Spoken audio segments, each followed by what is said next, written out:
시작 같은 거 보면 라운드 1이었습니다. 첫 번째 질문은 뭐였냐면 가이사에게 세를 바치는 것이 옳으니까 옳지 않으니까 이걸 따져 물었어요.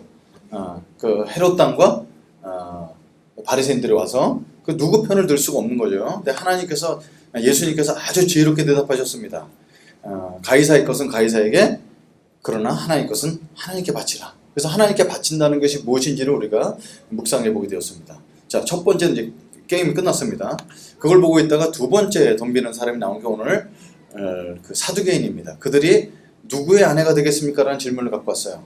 여러분, 그 사두개인이라는 사람이 누군지를 잠시 살펴봐야죠. 사두개인은 이제 사독이라는 제사장이 있었어요. 다윗 시대에. 그 제사장을 시작으로 해서 제사장직이 세습되면서 그 사람들로 갖고 있는 이 지배 세력이 생겼죠. 그래서 로마의 지배까지 내려왔는데 로마 제국의 굉장히 우호적인 모습을 보이면서 정치적, 종교적, 경제적인 기득권을 누린 친로마파였어요. 이 사람들은 돈도 많고 권력도 있는 사람입니다. 근데 이 사람들이 갖고 있는 특징 중에 하나가 모세 오경만이 진짜 성경이라는 거예요. 그래서 모세 오경만 국한된 모세 율법에 갖고 있었고 배타적으로 집착하고요. 바리새파 사람들 되게 싫어했습니다. 왜? 바리새파 사람들은 다른 성경도 다 믿고 있기 때문에. 그래서 그들은 천사나 악마 존재를 받아들이지 않습니다. 그 사람들은 왜 부활이 없다고 할까요? 오늘 본문에 간단해요. 모세오경에 부활에 대한 언급이 없기 때문에 그런 거예요. 너희들 봐라, 진짜 성경은 모세오경인데 모세가 주신 말씀인데 거기 봐라, 부활에 대한 언급이 있냐? 전혀 없지. 그래서 모세오경이 없기 때문에 부활이 없다 이렇게 얘기하고요. 그리고 현세의 큰 만족과 집착을 하는 사람들에겐 내생의 부활이 필요 없죠. 그래서 이 사람들은 부활이 있으면 안 돼요. 죽은 사후의 세계에 내가 지금까지 누린 것에 대한 심판과 보답이 있어서는 안 되는 사람들입니다.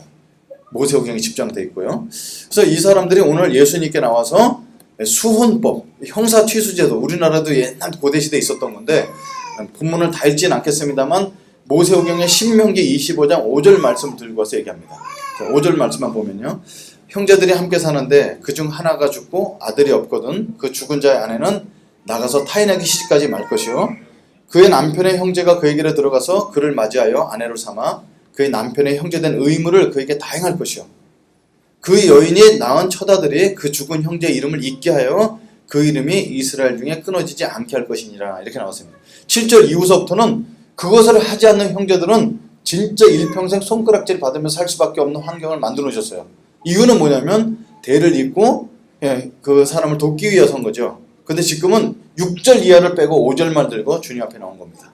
그러니까 수혼법의 정신은 모든 율법의 정신이 그런 것지만 약자를 보호하는 데 있었고요. 이스라엘에서 끊어지지 않게 하려고 한 거예요. 근데 이거를 예수님이 오시는 계보에 따라서 보면 예수님이 이 계보 때문에 나옵니다. 누구죠? 보아스와 룻이 만난 것도 형사 취소 제도 때문에 이 수혼법 때문에 예수님의 대가 이어지는 거죠. 그러니까 율법을 만들어놔서 약자를 보호하는데 그 약자 보호법에 따라서 오신 분 예수님이세요. 그러니까 기가 막힌 법이에요. 이게 정말 약자를 보호하고 하나님이 온 인류를 구원하려는 너무 놀라운 뜻을 갖고 있는 그거를 정신을 빼놓고 앞에 것만 듣고 와서 예수님 물어보는 겁니다. 일어나지도 않을 가설. 저는 이게 정의는 무엇이라는 그 샌더슨의 강의를 듣다가 막 화가 나는 거예요. 여러분이 스위치를 오른쪽으로 돌리면 7명이 죽고 이쪽으로 돌리면 10몇 명이 죽는데 어느 쪽으로 돌리겠습니까? 그 작은 쪽으로 숫자가 작은 쪽으로 돌리죠. 당신이 그 사람을 죽일 수 있는 권리가 있습니까? 막 따지면서 정의를 물어보는데 나를 막 몰아세워갖고 정의가 무엇인지 굉장히 혼란하게 만드는, 일어나지도 않은 일. 그래서 저는 그 강의를 별로 좋아하는 사람은 아닌데 지금 똑같은 논리를 들고 온 거죠. 7 형제가 모두 한 여인을 아내로 취하였다가 모두 죽었습니다. 부활 후엔 누구의 아내가 되어야 될까요? 사두개인들의 논점은 간단해요. 부활은 결코 있어서는 안 된다. 부활은 오히려 혼란만 야기시킨다. 이것이 이제 그들이 들고 왔던 논점이었습니다. 어쩌면 세금 문제를 들고 온 헤롯 당보다 훨씬 유치한 질문이죠. 항상 예수님은 세상을 넉넉히 이기는 지혜로 답을 하십니다. 뭐라고 하시냐면 너희가 성경도 하나님의 능력도 알지 못하므로 오해함이 아니냐. 이걸 이제 영성경 더 심플하게 You do not understand. 너가 이해를 못했다는 겁니다. 이해를 못했다는 겁니다. 뭐냐면 너희들이 그렇게 모세오경의 전문가야 그 성경도 이해하지 못했고 하나님의 능력도 이해하지 못했다 얘기합니다. 사두개인들은 맞지 않는 논리를 피우고 있습니다.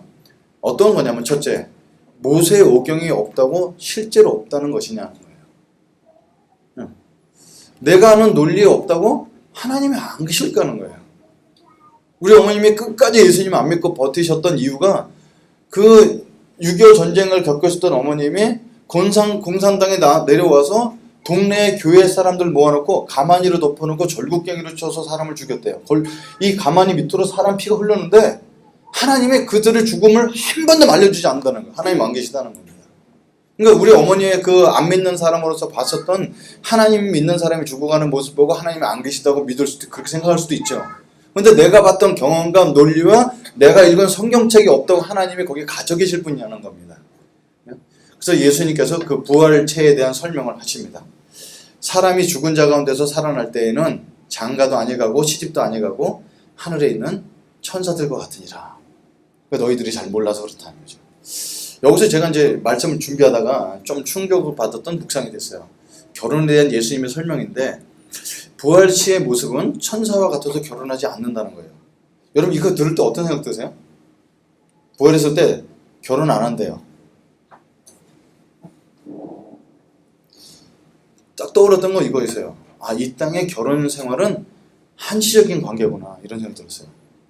여러분 우리가 지금 가정을 이뤄서 이 사람은 내 아들이고 우리 가정을 복음화해야 되고 내 남편이 믿어야 되고 막 너무 우리가 막 이게 하잖아요. 우리 사랑하는 사람이 예수 믿고 구원을 받아야 되니까.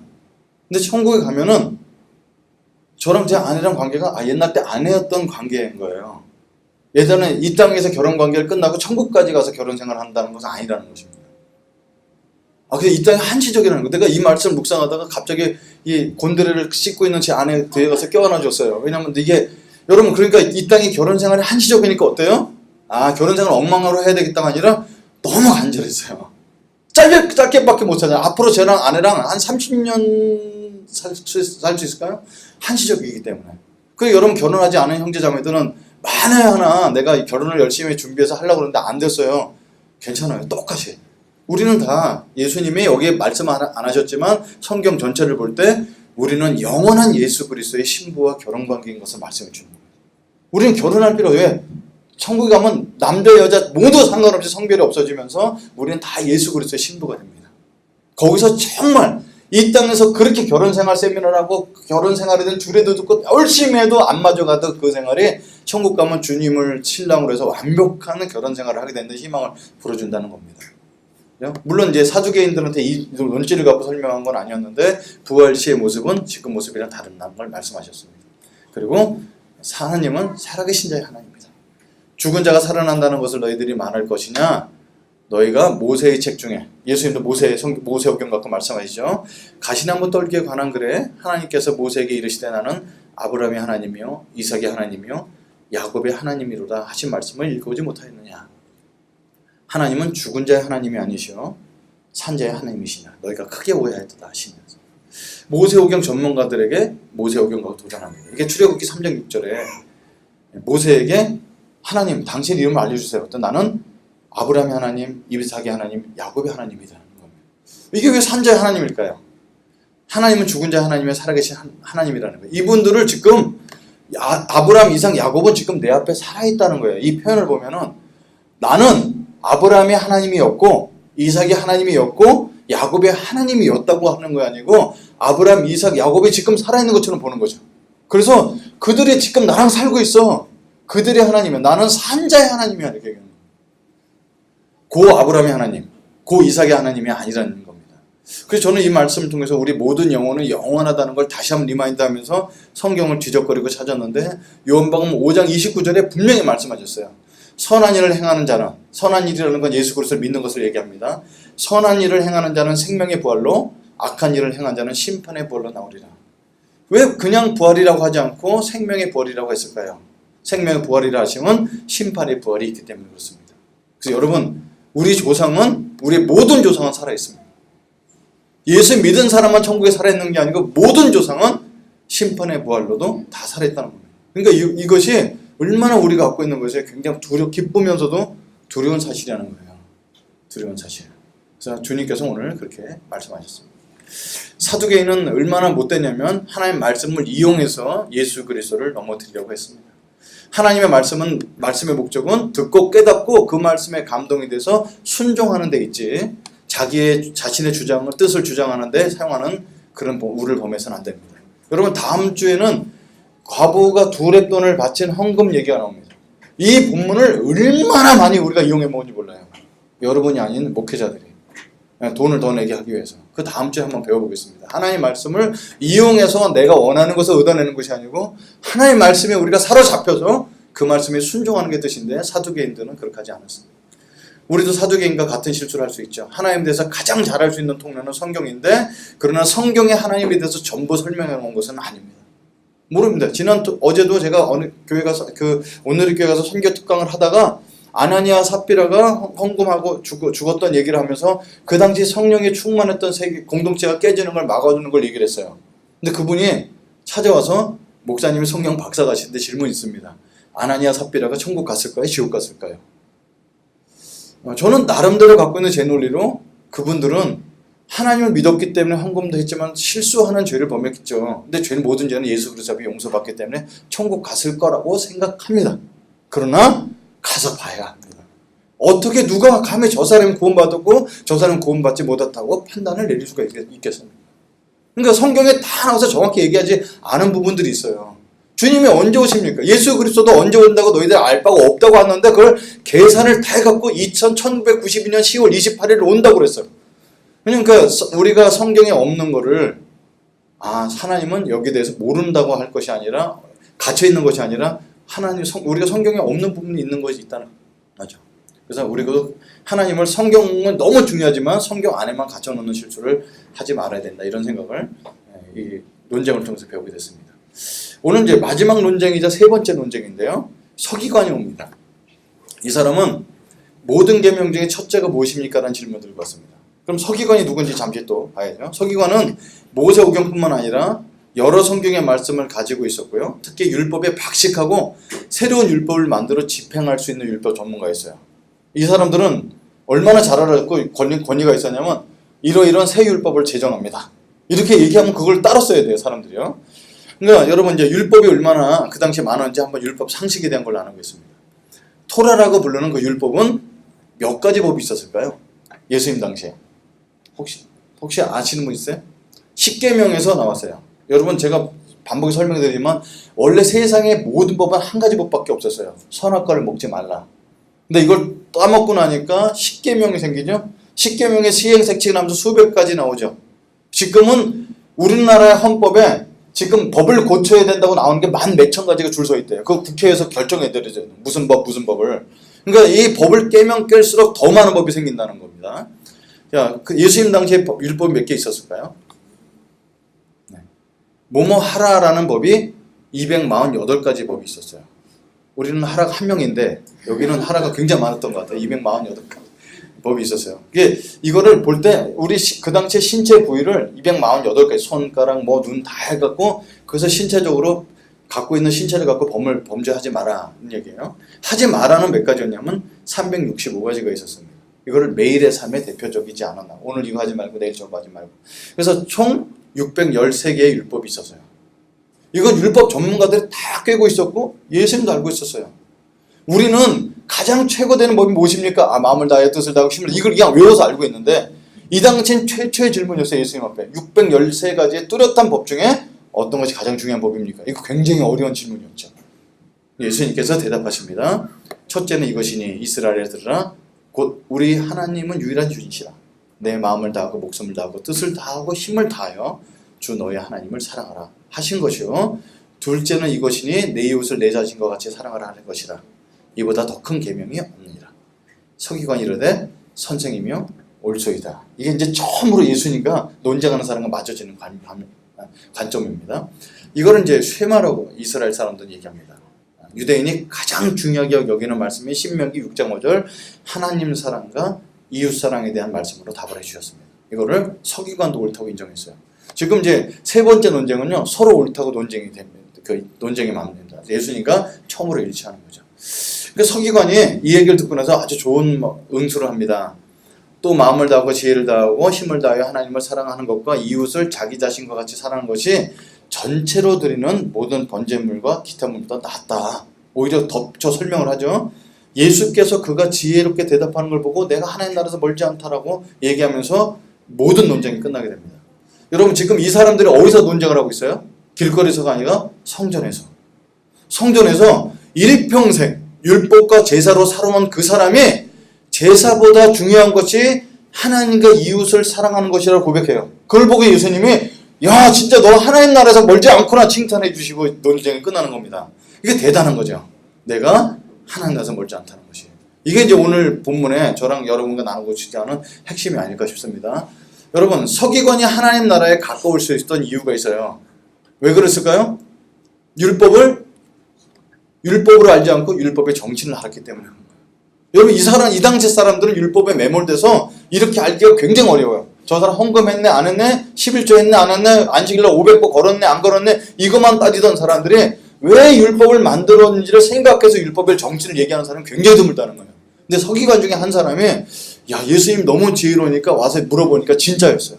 자기 마음의 생각도 맞고 그리고 율법의 정신을 알기 때문에 어떤 율법보다 하나님을 사랑하고 이웃 사랑하는 것이 맞습니다라고 얘기한 거죠.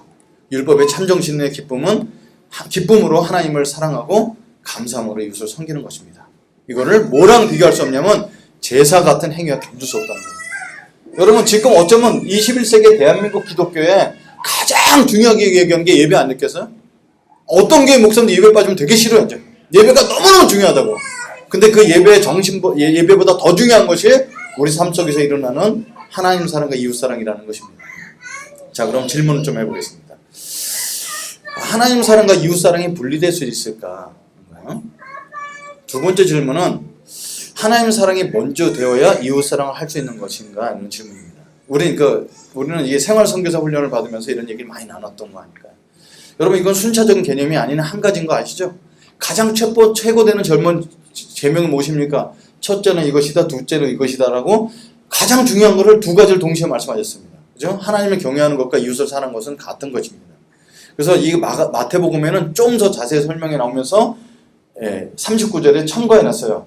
둘째도 그와 같으니 하나님을 사랑하는 것과 똑같은 것이 이웃 사랑이다라고 설명해 놓은 겁니다. 그래서 하나님의 사랑과 이웃 사랑을 하는 것을 삶 속에서 이루어지는 것을 그걸 한 단어로 뭐라고 할까요? 어려운 질문일 수 있습니다. 여러분 정말 삶 속에서 보니까 이 사람은 정말 하나님을 사랑해요. 내 속에서 일어나서 하나님 사랑이 막 넘쳐요. 그것으로 인해서 상호작용처럼 이웃도 사랑하는 마음이 생겨요. 이렇게 살아가는 그 삶, 이것을 갖고 뭐라고 얘기할까요? 이걸 복음이라고 얘기합니다. 복음이라고 해요. 우리는 그동안 복음을 내가 죄 있는데 예수님을 믿고 구원받는 것을 복음이라고 했어요. 그건 복음의 핵심이고 진짜 복음은 창세기서부터 계시록까지 나와 있는 게 복음이죠. 그래서 하나님이 어떻게 이 땅을 창조하셨고 어떻게 죄가 들어와서 그 하나님이 자연과 이웃과 화해하도록 다 만들어주신 그 계시록까지 나온 게 복음이죠. 그죠? 그동안 우리는 너무 하나님과의 관계만을 얘기하지 않았나 생각하죠. 그래서 내가 복음에 산다면 저는 하나님을 사랑하고 믿고 구원받았지만 교회 다니는 건 싫어요. 그 사람들 싫기 때문에 라고 할 수 없다는 겁니다.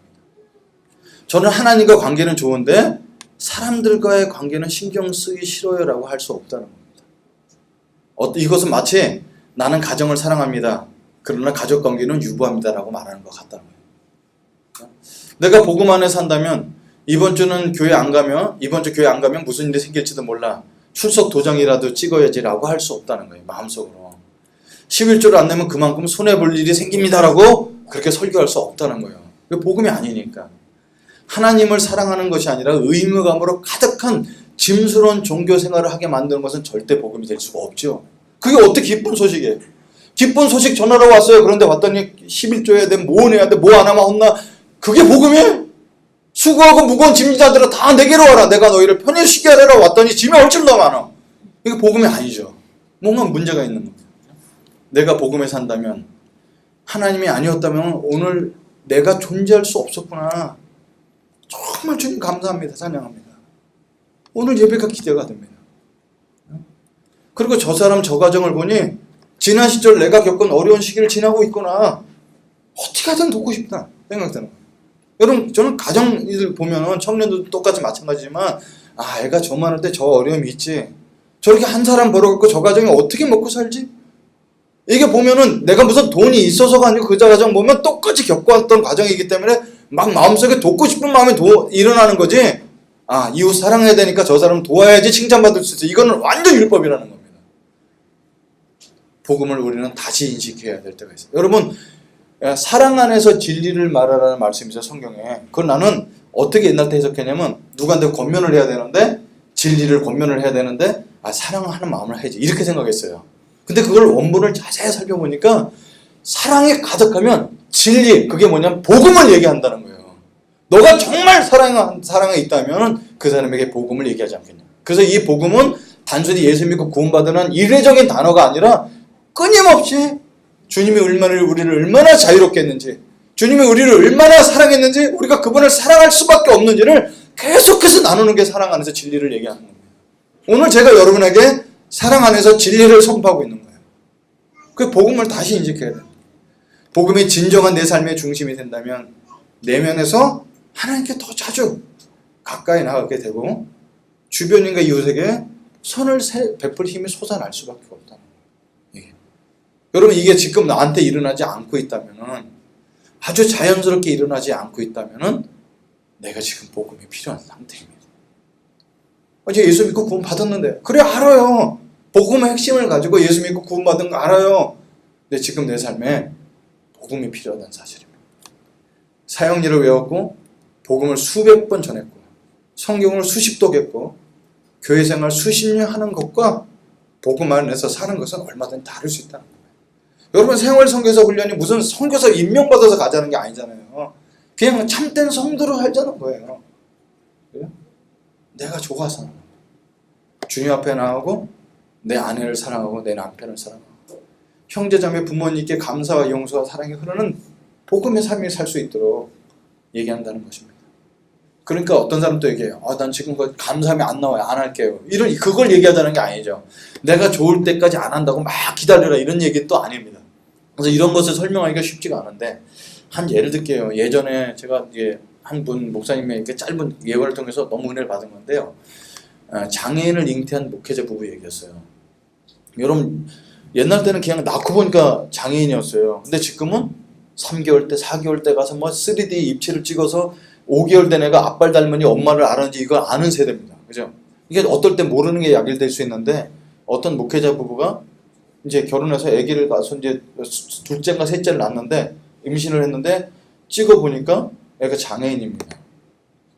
그날서부터 새벽기도 나가서 사모님이 계속 우는 거예요. 완전히 태어날 때 장애인이가 아니까.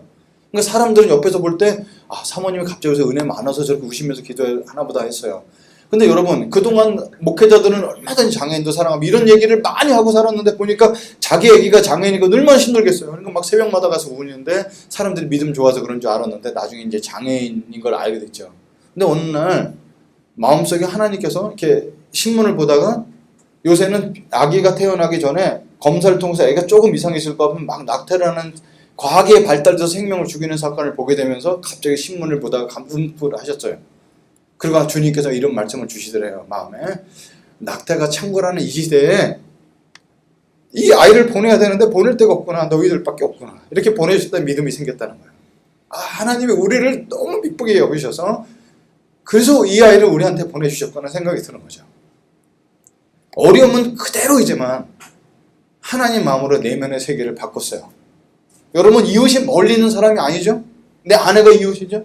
그리고 내 속에 하나님께 주셨던 이 아이도 이 땅에 살면서 함께 가족을 이루어 살려는 이 아이를 이웃을 사랑하게 되는 거죠. 하나님이 나를 사랑하는 것을 알아서 내 뱃속에 있는 장애인 아이도 사랑으로 갖게 되는 거죠. 이웃을 사랑하는. 그러니까 하나님 사랑과 이웃 사랑은 막 이게 혼재되어 있기도 하고 함께 되어 있는 거지 하나님 사랑을 충분히 다해서 모든 걸 다 깨달은 다음에 이웃 사랑을 시작하는 것이 아니라는 걸 얘기해 줍니다. 그래서 이것이 복음입니다. 이것이 복음. 삶의 변 똑같은 환경인데 감사와 찬송에 예수 그리스도를 말미암아 다시 터져나옵니다. 그래서 어쩌면 우리는 복음을 날마다 또 들어야 되는 사람이 아닐까 싶습니다.